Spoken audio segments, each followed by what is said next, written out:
Hello दोस्तों, नमस्कार। मैं आशीष स्वागत करता हूं एक और नए एजुकेशनल वीडियो में। तो दोस्तों, आज अपन जो है क्लास 12th की हिंदी अनिवार्य की जो फर्स्ट बुक है आरो भाग 2, इसका फर्स्ट चैप्टर जो है वो हम अपन ने जो है स्टार्ट किया था। ठीक है। और उसका जो फर्स्ट पार्ट था आत्म परिचय, उसके अपन ने जो लास्ट वीडियो में 2 काव्यांश जो है वो कंप्लीट किए थे, अच्छे से समझे थे। ठीक है।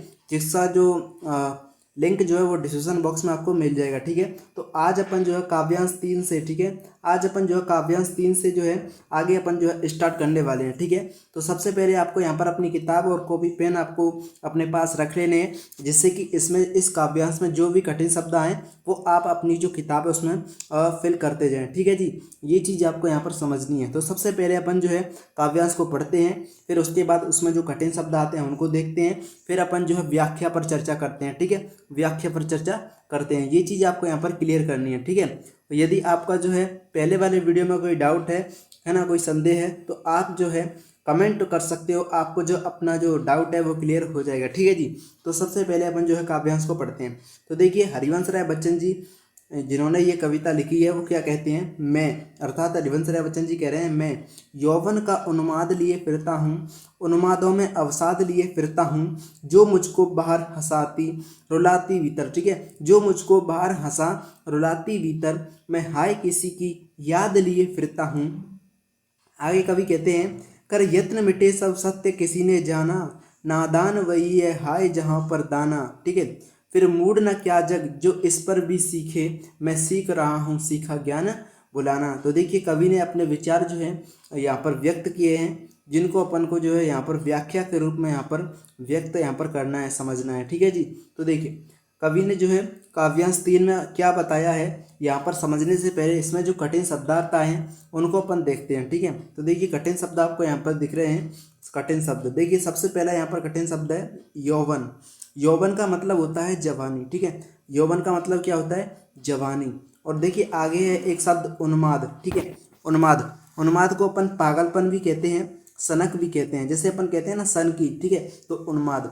और देखिए, अवसाद का मतलब क्या होता है, अवसाद का मतलब होता है उदासी। क्या मतलब होता है, उदासी होता है। और इसको अपन दुख और निराशा के रूप में भी जानते हैं।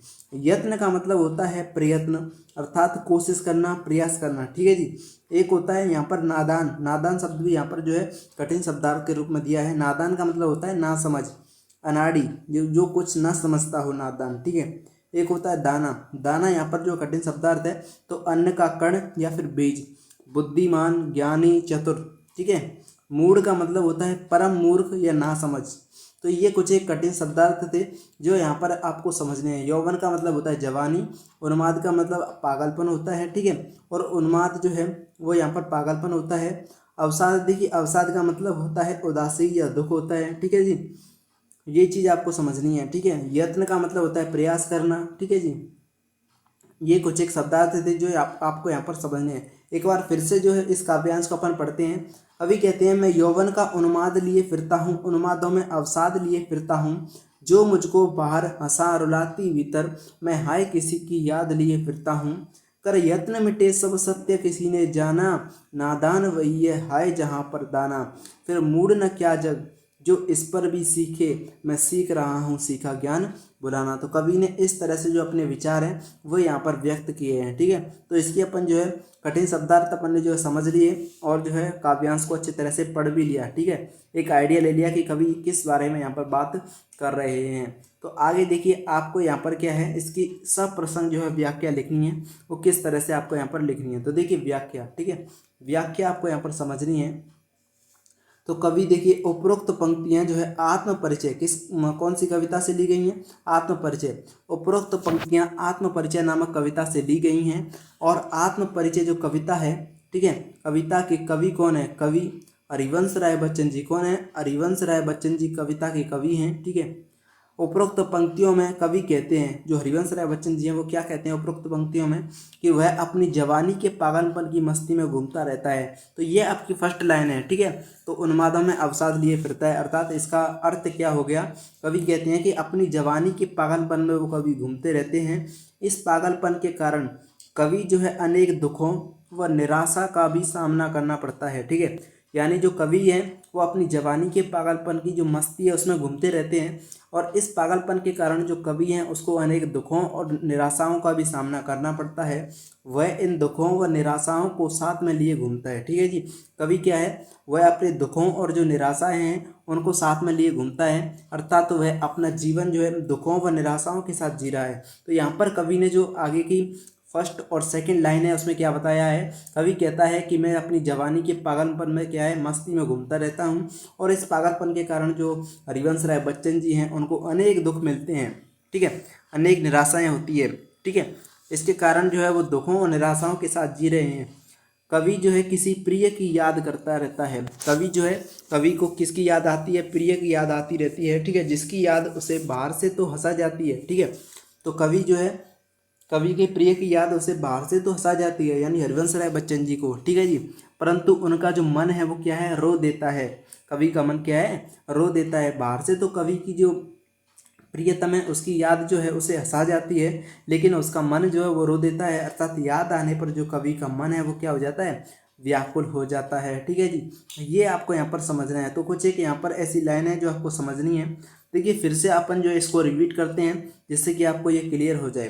तो कवि क्या कहता है, कवि कहता है कि वह अपनी जो है जवानी के पागलपन की जो मस्ती इसमें घूम रहा है, और इस पागलपन के कारण उसे अनेक दुखों और निराशाओं का सामना करना पड़ रहा है। ठीक है जी, वह इन दुखों और निराशाओं को साथ में लिए घूमता है, अर्थात जो कवि है वो दुखों व निराशाओं के साथ जी रहा है, यानी कवि को बहुत ज़्यादा दुख है और निराश है कवि। ठीक है, कवि को जो है अपने प्रिय की याद आ जाती है जो उसको बाहर से तो हंसा जाती है, लेकिन कवि का जो मन है वो रो देता है, अर्थात कवि का जो मन है वो रो देता है, अर्थात याद आने पर जो कवि का मन है वो व्याकुल हो जाता है। ठीक है जी, ये आपको यहाँ पर समझना था। आगे देखो, आगे है यहाँ पर कवि आगे कहता है कि इस संसार में लोगों ने सत्य को जानने की कोशिश की, है ना। इस संसार में जो लोग हैं उन्होंने जो है सत्य को जानने की कोशिश की, परंतु कोई भी सत्य को नहीं जान पाया, है ना। संसार में जो लोग हैं उन्होंने जो है सत्य को जानने की कोशिश की, लेकिन कोई भी सत्य को नहीं जान पाया, है ना। और बिना सत्य जाने ही इस संसार को छोड़कर चले गए। ठीक है जी, यानी सत्य उन्होंने जाना ही नहीं, और जो है बिना सत्य जाने इस संसार को छोड़कर चले गए, अर्थात मृत्यु हो गई। कवि बताते हैं कि नादान अर्थात मूर्ख भी वही होते हैं, ठीक है, जहाँ समझदार व चतुर होते हैं। देखिए, कवि क्या कहते हैं कि देखिए, नादान अर्थात मूर्ख भी वही होते हैं जहाँ समझदार व एवं चतुर जो है वो होते हैं। कवि के कहने का तात्पर्य यह है कि हर व्यक्ति अपने स्वार्थ को पूरा करने के लिए वैभव, समृद्ध, भोग विलास की तरफ भाग रहा है। देखिए, यहाँ पर जो है कवि ने बहुत इंपॉर्टेंट और मोस्ट इंपॉर्टेंट यहाँ पर बात कही है जो आपको यहाँ पर समझनी है। तो कवि क्या कहते हैं, कवि कहते हैं कि मूर्ख व्यक्ति जो होते हैं और जो नादान व्यक्ति होते हैं वो वहीं पर रहते हैं जहाँ पर समझदार होते हैं और चतुर होते हैं। ठीक है, कवि के कहने का तात्पर्य क्या है, कवि क्या कहना चाहते हैं, कवि कहना चाहते हैं कि हर व्यक्ति अपने स्वार्थ को पूरा करने के लिए वैभव, समृद्ध, भोग विलास की तरफ भाग रहा है। ठीक है, बिल्कुल, वे इतना सत्य भी नहीं सीख सके हैं कि सांसारिक वस्तुएं सदैव के लिए नहीं रहती। ठीक है, तो जो चतुर लोग हैं, ठीक है, और जो है समझदार लोग हैं, उन्हीं के पास क्या है, मूर्ख लोग भी रहते हैं जो कहाँ अपना स्वार्थ पूरा करने के लिए वैभव, समृद्धि और भोग विलास की तरफ भागते हैं। वे लोग इतना भी नहीं जानते कि ये सांसारिक जो वस्तुएं हैं, ठीक है, वो सदैव के लिए स्थायी नहीं है। ठीक है जी, यह सब जानते समझते हुए भी अगर यह संसार कुछ सीख नहीं पाता तो इसे मूर्ख ही कहा जाएगा। तो इसीलिए कवि जो है संसार को मूर्ख कहते हैं। तो यहाँ पर जो है बोर्ड एग्जाम क्वेश्चन पूछ सकता है, क्या क्वेश्चन पूछ सकता है कि हरिवंश राय बच्चन जी ने, ठीक है, लोगों को मूर्ख क्यों कहा है। ठीक है, मूर्ख क्यों कहा है, इस तरह से जो है क्वेश्चन एग्जामिनर पूछ सकता है। तो इस तरह से आपको यहाँ पर लिखना है। ठीक है जी, आगे देखिए, कवि कहते हैं कि इस बात को जान चुका है, कवि जो है वह इस बात को जान चुका है, जो कवि हैं वो जान चुके हैं, ठीक है, कि वैभव, समृद्धि, भोग विलास जो है ये स्थायी नहीं है, ये सदैव के लिए नहीं है। ठीक है, इन्होंने इस दुनिया में रहते हुए जो सांसारिक बातें सीखी हैं अब वह उनको भुलाना चाहता है। ठीक है, कवि क्या कहता है, कवि कहता है कि जो सांसारिक बातें उन्होंने उसने सीखी हैं वह इसको भुलाना चाहता है। ठीक है, क्योंकि कवि अपनी मस्ती में रहते हुए अपने मन के अनुसार जीना चाहता है। ठीक है, तो ये आपका जो है तीसरा काव्यांश था जिसका अपन ने जो है यहाँ पर बहुत अच्छे से जो है एक तरह से व्याख्या यहाँ पर की। ठीक है, आगे देखिए, अगला काव्यांश है काव्यांश 4, ठीक है, काव्यांश नंबर 4, ठीक है। जो भी स्टूडेंट इस चैनल से जुड़े हैं, नए जुड़े हैं, ठीक है, तो वो चैनल को सब्सक्राइब करना ना भूलें, ठीक है जी। आगे देखिए काव्यांश नंबर 4, और देखिए वीडियो को लास्ट तक देखना, ठीक है। और आपका कोई डाउट आता है तो आप जो है व्हाट्सअप चैनल जो है ग्रुप जो है उसको भी ज्वाइन कर सकते हो, ठीक है। चैनल के डिस्क्रिप्शन में जो है लिंक दिया हुआ है, ठीक है। तो काव्यांश 4 को अपन देखते हैं। सबसे पहले अपन जो है काव्यांश को पढ़ेंगे, इसके बाद जो है कठिन शब्दार्थों को देखेंगे, इसके बाद जो है अपन व्याख्या यहाँ पर देखेंगे। तो देखिए सबसे पहले कवि है, कवि क्या कहते हैं, मैं, कवि क्या कहते हैं, कवि कहते हैं मैं और जग। देखिए कवि कहते हैं मैं और जग और कहाँ का नाता, मैं बना बना कितने जग रोज मिटाता, जग जिस पृथ्वी पर जोड़ा करता वैभव, मैं प्रतिपग से उस पृथ्वी को ठुकराता, मैं निज रोदन में राग लिए फिरता हूँ, शीतल वाणी में आग लिए फिरता हूँ, हो जिस पर भूपों के प्रसाद न्योछावर, मैं वह खंडर का भाग लिए फिरता हूँ। तो कवि इस प्रकार से यहाँ पर अपने विचार व्यक्त करते हैं। तो देखिए सबसे पहले यहाँ पर जो है कठिन शब्दार्थ अपन को जो है यहाँ पर देखने हैं। तो देखिए सबसे पहले मैं किसके लिए यूज हुआ है, तो हरिवंश राय बच्चन के लिए, ठीक है। तो मैं किसके लिए यूज हुआ है, यहाँ पर हरिवंश राय बच्चन जी के लिए यूज हुआ है, ठीक है। तो कवि कहते हैं मैं और ठीक है, जग का मतलब होता है संसार, ठीक है, पहले भी अपन देख चुके हैं। जग का मतलब क्या होता है, संसार, ठीक है। और कहाँ का नाता, नाता का मतलब संबंध या रिश्ता, ठीक है, रिश्ता। इसके आगे जो है बना बना यानी बना बना कर, जिसके लिए मेक शब्द यूज होता है। कितने जग रोज मिटाता, मिटाता का मतलब होता है नष्ट करना, ठीक है, नष्ट करना, नष्ट करना, है ना। जग का मतलब संसार हो गया। वैभव का मतलब होता है समृद्धि, पैसा, ठीक है। में प्रति पग, पग का मतलब होता है पैर, ठीक है। ठुकराता का मतलब है एक तरह से उसको इनकार करना, ठीक है। निज का मतलब होता है स्वयं, रोदन का मतलब होता है रोना, राग का मतलब होता है गीत, ठीक है। राग का मतलब क्या होता है, गीत, ठीक है। शीतल का मतलब होता है ठंडा, वाणी का मतलब होता है आपकी जो वाणी होती है, आवाज होती है, ठीक है। और जो है खंडर का मतलब होता है जो है घर का टूटा हुआ भाग, एक तरह से कह सकते हो। तो देखिए यहाँ पर कठिन शब्दार्थ आपको यहाँ पर समझने हैं, जो यहाँ पर मैंने जो है आपको बताए। नाता का मतलब होता है संबंध या रिश्ता, वैभव का मतलब होता है ऐश्वर्य, जिसको अपन धन और दौलत भी कहते हैं, सुख शांति भी कहते हैं, समृद्धि भी कहते हैं। पग का मतलब होता है पैर, रोदन का मतलब होता है रोना, ठीक है, रोदन का मतलब रोना या फिर विलाप करना होता है। राग का मतलब होता है प्रेम, जिसको अपन अनुराग भी कहते हैं। आग का मतलब होता है अग्नि, ठीक है, जिसको पद्य अनुसार इसको अपन क्या कहेंगे, जोश कहेंगे, ठीक है। यानी यहाँ पर कवि ने क्या अर्थ लिया है, आग का जोश, ठीक है। शीतल का मतलब होता है ठंडा, ठंडा या फिर ठंड भी कह सकते हैं। वाणी का मतलब होता है भाषा, वचन या फिर बात। भूप का मतलब होता है राजा, प्रसाद का मतलब होता है राज भवन या फिर अपन जो है राजमहल भी कह सकते हैं। निछावर का मतलब होता है कुर्बान करना। खंडर का मतलब होता है टूटा हुआ जो है भवन, गिरे हुए मकान के अवशेष या भग्न अवशेष भी कहते हैं। भाग का मतलब होता है हिस्सा। तो ये कुछ एक यहाँ पर जो है कठिन शब्दार्थ थे जो आपको यहाँ पर समझने हैं, ठीक है। तो इसी प्रकार से जो है आप इनको जो अपनी बुक है इसमें लिख सकते हो, ठीक है जी, जिससे कि जो है लंबे समय तक आप इसे याद रख पाएँ। तो देखिए फिर दोबारा से इसको एक बार अपन जो है रिपीट करते हैं, इसको पढ़ते हैं, ठीक है, जिससे कि अपन को एक आइडिया लगे कि यहाँ पर कवि कहना क्या चाहता है, ठीक है जी। तो देखिए सबसे पहले अपन जो है इसको एक और बार रिपीट करते हैं। कवि कहते हैं मैं और जग और कहाँ का नाता, मैं बना बना कितने जग रोज मिटाता। तो कवि कहते हैं कि मेरे और संसार के लोगों में, ठीक है, मेरे और संसार के लोगों में कहाँ का नाता है, यानी मैं तो संसार के लोगों से क्या है, दूर रहता हूँ, संसार के लोगों से मेरा कोई नाता नहीं है, ठीक है। मैं बना बना कितने जग रोज मिटाता। तो कवि कहते हैं मैं तो अपनी कल्पनाओं के अनुसार बहुत सारे जग बनाता हूँ यानी संसार बनाता हूँ और उसे रोज मिटा देता हूँ। और जो संसार के लोग हैं, जग जिस पृथ्वी पर जुड़ा करता वैभव, मैं प्रतिपल से उस पृथ्वी को ठुकराता। तो कवि क्या कहते हैं, कवि कहते हैं कि जो संसार के लोग हैं वो इस पृथ्वी पर क्या करते हैं, वैभव अर्थात धन संपत्ति को जो है वो जोड़ते रहते हैं, इकट्ठा करते रहते हैं। लेकिन मैं तो हर पग से, है ना, प्रति पग अर्थात हर पैर से उस पृथ्वी को अर्थात धन और दौलत को क्या है, ठुकराता रहता हूँ, उसको एक तरह से इनकार करता रहता हूँ, ठीक है जी। आगे कवि कहते हैं कि मैं निज रोदन में राग लिए फिरता हूँ। कवि कहते हैं कि मैं स्वयं, रोदन का मतलब होता है रोना, ठीक है। रोने में भी क्या लिए फिरता हूँ, राग अर्थात गीत लिए फिरता हूँ। तो यहाँ पर कौन सा अलंकार है, विरोधाभास अलंकार है। कौन सा अलंकार है, विरोधाभास अलंकार है, क्योंकि कवि ने यहाँ पर रोदन की भी बात की है और राग की भी बात की है, ठीक है। तो राग का मतलब क्या होता है, राग का मतलब होता है गीत, ठीक है, और रोदन का मतलब होता है रोना। तो एक तरफ तो कवि यहाँ पर गीत गा रहा है और दूसरी तरफ रो रहा है, इसलिए यहाँ पर कौन सा अलंकार होगा, विरोधाभास अलंकार होगा, ठीक है जी। ये आपको समझना है। आगे देखिए, शीतल वाणी में आग लिए फिरता हूँ, यहाँ पर भी जो है विरोधाभास अलंकार है, क्योंकि शीतल का मतलब होता है ठंडी, ठंडी जो है, वाणी का मतलब होता है बात या फिर जो है भाषा, और यहाँ पर जो है आग, शीतल और आग, ठीक है। तो इसलिए यहाँ पर विरोधाभास अलंकार है। और जिस पर भूपों के प्रसाद ने उछावर, मैं वह खंडर का भाग लिए फिरता हूँ। तो इस तरह से जो है कवि ने यहाँ पर अपने विचार व्यक्त किए हैं। अब इसकी अपन जो है व्याख्या जो है उसको समझते हैं, ठीक है। तो आपकी जो आत्म परिचय नामक कविता है, इसमें टोटल यहाँ पर पाँच जो है काव्यांश दिए हुए हैं। अपन जो है चौथा जो काव्यांश है वो लगभग कंप्लीट हो चुका है, और एक काव्यांश अपना जो है बचा है, उसको भी अपन इसी वीडियो में कवर करने वाले हैं, ठीक है। तो देखिए, इसकी व्याख्या अपन को समझनी है। तो कवि क्या कहते हैं, उपरोक्त पंक्तियां कौन सी कविता से ली गई हैं, आत्मपरिचय नामक कविता से ली गई हैं।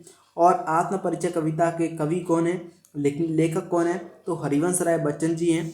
उपरोक्त पंक्तियां जो है, पंक्तियों में कवि कहते हैं कि कवि का और संसार के लोगों का कोई संबंध नहीं है, ठीक है। तो कवि का क्या कहते हैं कि कवि का और संसार का कोई संबंध नहीं है।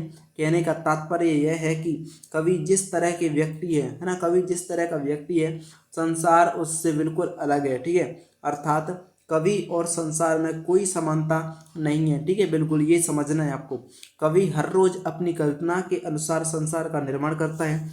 कवि जो है ना, हरिवंश राय बच्चन जी जो है, वो हर रोज अपनी कल्पना के अनुसार जो संसार का निर्माण करता है और फिर उसे मिटा देता है। कवि क्या है, देखिए, कवि कहता है कि यह संसार है ना, यह संसार इस धरती पर सुख समृद्धि के साधन इकट्ठे करता रहता है। कवि कहते हैं कि जो संसार के लोग हैं वो धरती पर सुख समृद्धि अर्थात धन दौलत जो है इकट्ठा करते रहते हैं, ठीक है। इस धरती को कवि जो है हर कदम पर ठुकराता या ठुकराया करता है। कहने का तात्पर्य यह है कि कवि जिस धरती पर रहता है उसके अनुसार न चल कर उसके विपरीत व्यवहार करता है, ठीक है। तो धरती के अनुसार न चलकर उसके विपरीत जो है कवि क्या करता है, व्यवहार करता है। आगे कवि कहता है कि वह अपने रोने को प्रेम में छुपाए फिरता है। कवि की वाणी भले ही ठंडी सी प्रतीत होती है, परंतु वह उसमें पूरा जोश लेकर चलता है। कवि मानता है कि उसका जीवन प्रेम में निराशा के कारण खंडर सा हो गया है, ठीक है। फिर भी वह ऐसे खंडर का एक हिस्सा लिए हुए घूमता है, ठीक है जी। ये कुछ एक यहाँ पर जो कवि ने अपने जो विचार व्यक्त किए हैं, जिस पर किसी राजा का महल भी न्योछावर किया जा सकता है। कहने का आशय यह है कि कवि अपने मन में जो प्रेम लिए फिरता है ना, उसे वह सबसे अनमोल मानता है। तो सबसे पहले यहाँ पर आपको एक केंद्र बिंदु समझना है। कवि जो है प्रेम के कारण जो है यहाँ पर अपनी जो विचार है वो व्यक्त कर रहा है, ठीक है। ये चीज़ आपको यहाँ पर समझनी है। देखिए, आपका जो लास्ट काव्यांश है जो आपको यहाँ पर अब पढ़ना है, लास्ट काव्यांश आपको यहाँ पर समझना है, काव्यांश नंबर 5, ठीक है। काव्यांश नंबर 5, इसके बाद जो है अपन दिन जल्दी जल्दी डलता है उस कविता पर जो है चर्चा करेंगे, ठीक है। तो काव्यांश नंबर 5 सबसे पहले अपन जो है काव्यांश को पढ़ेंगे। इसके बाद जो है इसको जो है अपन जो है डिटेल में जो है इसकी एक्सप्लेनेशन करेंगे, ठीक है। तो सबसे पहले इसको पढ़ते हैं। कवि कहते हैं कि मैं रोया, इसको तुम कहते हो गाना, मैं फूट पड़ा, तुम कहते हो छंद बनाना। क्यों कवि कहकर संसार मुझे अपनाए, मैं हूँ दुनिया का एक नया दीवाना। मैं दीवानों का भेष लिए फिरता हूँ, मैं मादकता निशेष लिए फिरता हूँ। जिसे सुनकर जग झूम झुके लहराए, मैं मस्ती का संदेश लिए फिरता हूँ। तो देखिए, कवि ने कितनी अच्छी तरह से यहाँ पर जो है अपने विचार व्यक्त किए हैं, ठीक है। पढ़कर देखिए, आप साथ साथ पढ़िए, आपको बहुत मज़ा आएगा, बहुत अच्छा फील होगा। तो सबसे पहले देखिए, इसमें जो कठिन शब्दार्थ हैं उनको भी देखेंगे, लेकिन इससे पहले अपन जो है इसको एक और बार रिपीट करते हैं। तो देखिए, कवि कहते हैं कि मैं रोया, संसार के लोग क्या कहते हैं कि मैं रोया, हरिवंश राय बच्चन जी कह रहे हैं मैं रोया, इसको तुम कहते हो गाना, मैं फूट पड़ा, कभी रो रो कर क्या है फूट पड़ता है, इसको तुम कहते हो छंद बनाना। क्यों कवि कहकर ये संसार मुझे अपनाए, मैं हूँ दुनिया का एक नया दीवाना। मैं दीवानों का भेष लिए फिरता हूँ, मादकता निशेष लिए फिरता हूँ। जिसको सुनकर जग झूम झुके लहराए, मैं मस्ती का संदेश लिए फिरता हूँ। ठीक है, तो यहाँ पर आपको इस तरह से इसको पढ़ना है। तो देखिए इसमें जो कठिन शब्दार्थ हैं सबसे पहले उसको देखते हैं। कठिन शब्दार्थ, मैं फूट पड़ा जोर से रोना, या ना कवि क्या कहते हैं, फूट पड़ा। तो फूट पड़ा का अर्थ क्या होता है, जोर से रोना। ठीक है, तो फूट फूट कर रोते हैं ना, तो जोर से रोना। छंद का मतलब होता है मात्राओं का निश्चित मान जिसके अनुसार पद्य की रचना की जाती है। तो छंद जो है, जिनके पास हिंदी साहित्य है उन्होंने जो है पढ़े होंगे, और हिंदी अनिवार्य की जो स्टूडेंट है उन्होंने भी जो है पढ़े होंगे। ठीक है, दीवाना, दीवाना का मतलब होता है पागल या फिर विक्षिप्त। ठीक है, मादकता का मतलब होता है मस्ती, नशा, उन्माद। ठीक है, निशेष का मतलब होता है संपूर्ण, निशेष संपूर्ण, पूरी तरह से समाप्त हो गया। ठीक है, जिसमें कुछ शेष न हो, जिसका कोई अंश न रह गया हो। ठीक है, इस तरह से आपको यहाँ पर कठिन शब्दार्थ जो है वो समझने हैं। ठीक है, अपनी किताब में लिखनी है। आगे देखिए इसकी अपन व्याख्या देखते हैं। व्याख्या वेरी वेरी इंपॉर्टेंट, लास्ट व्याख्या है, अच्छे से समझनी है। ठीक है, तो देखिए इसकी व्याख्या, उपरोक्त पंक्तियां जो है आत्मपरिचय नामक कविता से ली गई हैं, और जो है इसके कवि जो है लेखक कौन है, तो हरिवंश राय बच्चन जी हैं। ठीक है, हरिवंश राय बच्चन जी हैं। और उपरोक्त पंक्तियों में कवि कहते हैं, क्या कहते हैं, कि प्रेम की पीड़ा के कारण उसका मन, है ना, प्रेम की पीड़ा के कारण उसके मन का रोना, अर्थात मन की जो पीड़ा शब्द रूप में प्रकट हुई। कवि जो है प्रेम की पीड़ा के कारण क्या है, रो देता है ना, और जो पीड़ा है वो शब्दों के रूप में जो प्रकट हो जाती है।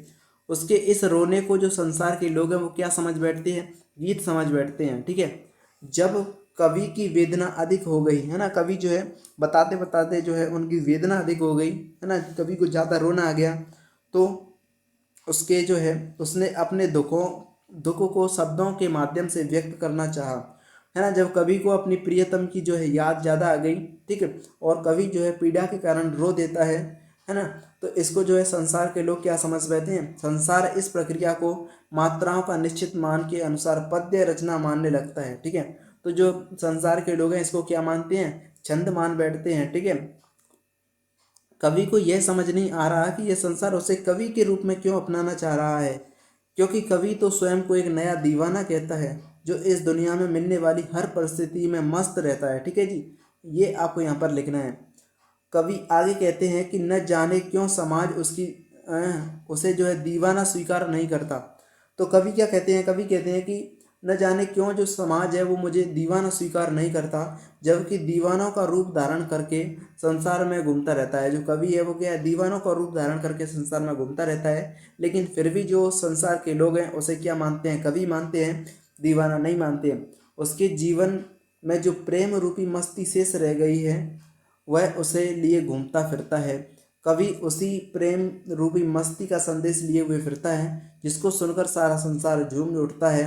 कवि के प्रेम भरे गीतों की मस्ती सुनकर लोग प्रेम में झुक जाते हैं तथा प्रेम के आनंद से झूमने लगते हैं। कहने का तात्पर्य यह है कि कवि अपने मन के भावों को शब्दों में व्यक्त करता है और संसार के लोग उन शब्दों को गीत समझकर झूम उठते हैं। तो देखिए यहाँ तक जो है आपकी जो आत्मपरिचय नामक कविता थी, कौन सी कविता थी, आत्मपरिचय नामक जो कविता थी, देखिए आत्मपरिचय नामक जो कविता थी वो आपकी यहाँ पर जो है कंप्लीट हुई। ठीक है, यहाँ पर जो है कंप्लीट हुई, और आज के बाद जो है अपन जो है अगली वीडियो में, नेक्स्ट वीडियो में जो है अपन दिन जल्दी जल्दी लगता है हरिवंश राय बच्चन की सेकंड कविता जो है इसको अपन जो है देखेंगे। ठीक है, तो आज का वीडियो आपको कैसा लगा, अगर आपको वीडियो अच्छा लगा तो वीडियो को लाइक करें, और चैनल पर नए हैं तो चैनल को सब्सक्राइब करना ना भूलें। मिलते हैं अगले वीडियो में, तब तक के लिए थैंक यू सो मच। जय हिंद, जय भारत।